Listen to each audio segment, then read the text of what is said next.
বন্ধুরা আসসালামু আলাইকুম। এই যে আমি এখানে যে রান্নাটা করছি, এটা কিন্তু গরুর ভুঁড়ি রান্না করছি। ছোট, ছোট টুকরো করে কেটে নেয়া আলু দিয়ে আমি এই ভুঁড়িটা রান্না করছি।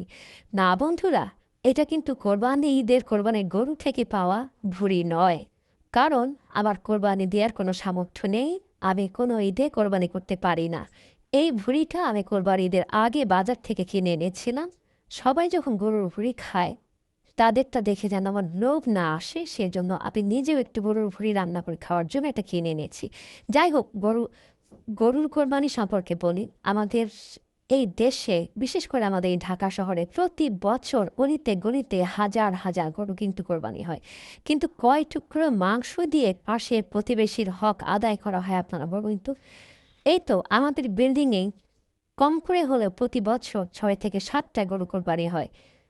যে কোরবানির মাংস দিয়ে প্রতি বছর একেকজনার ফ্রিজ ভরে, ডিপ ফ্রিজ ভরে এবং প্রতি বছর ধরে অর্থাৎ সারা বছর ধরে তারা এই মাংসটা খায়। কিন্তু এক টুকরো মাংস পাশের প্রতিবেশীর ঘরে যায় না। আমার বাড়িওয়ালা আস্ত গরু কোরবানি করেন। এক টুকরো মাংস কোনোবার আমাদের ঘরে আসে না। তাহলে এটা কিসের কোরবানি আপনি বলুন তো?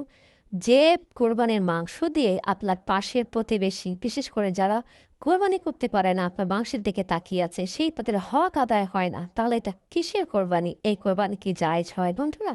কোনোদিনও না। তাই বন্ধুরা বলছি, কোরবানি জায়েজ করুন, জায়েজ করেই কোরবানি দিন। আল্লাহর হুকুম পালন করুন।